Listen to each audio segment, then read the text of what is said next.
নাহৰ গ্ৰুপ আজিৰ খণ্ডটোৰ প্ৰথম পাৰফৰ্মেন্স গতিকে কেনেকুৱা পালে ৰূপমদা?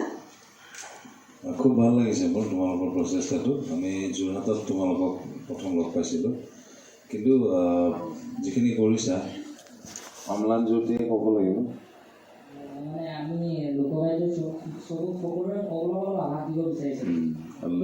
আৰু বিয়া খুব ভাল হৈছে, কিন্তু আৰু অলপমান কম এলিমেণ্ট হ'লে ভাল হ'ল। ইয়াৰ বহুত কষ্ট হৈছে ভাইটিটো। কি নাম তোমাৰ? বিদ্যুৎপন ভূঞা। এতিয়া তোমালোকে যদি ফাৰ্ষ্ট প্ৰাইজ পোৱা সমান সমান ভাগ কৰিলে নহ'ব। 1, 2, 3, 4, 5, 6, 7জন ন, 8টা ভাগ কৰিবা, বাকী এটা ল'বা, 1-2টা দিব লাগিব। ঠিক আছে? বহুত কষ্ট কৰিছে। শুভেচ্ছা থাকিলা।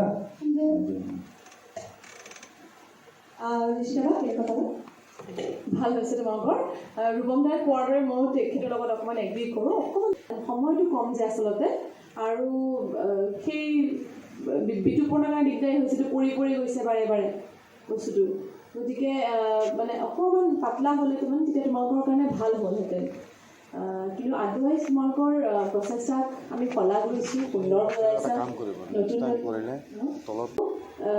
ভাল হ'ব তোমালোকে নতুন প্ৰজন্মৰ সৰু সৰু ল'ৰা ছোৱালী উঠি আহিছা ভাল ভাল কাম কৰি আছা লোকবাদ্যবোৰ তোমালোকে পপুলাৰ কৰিবলৈ যত্ন কৰিছা চেষ্টা কৰিছা আৰু সেইটো খুব ভাল কথা এনেকৈ কাম কৰা আৰু আগুৱাই যোৱা খুব ভাল কাম কৰা তাকে আমি আশা কৰিছোঁ দেই থেংক ইউ তোমালোকলৈ শুভকামনা থাকিল আৰু তোমালোকক আজিলৈ বছৰৰ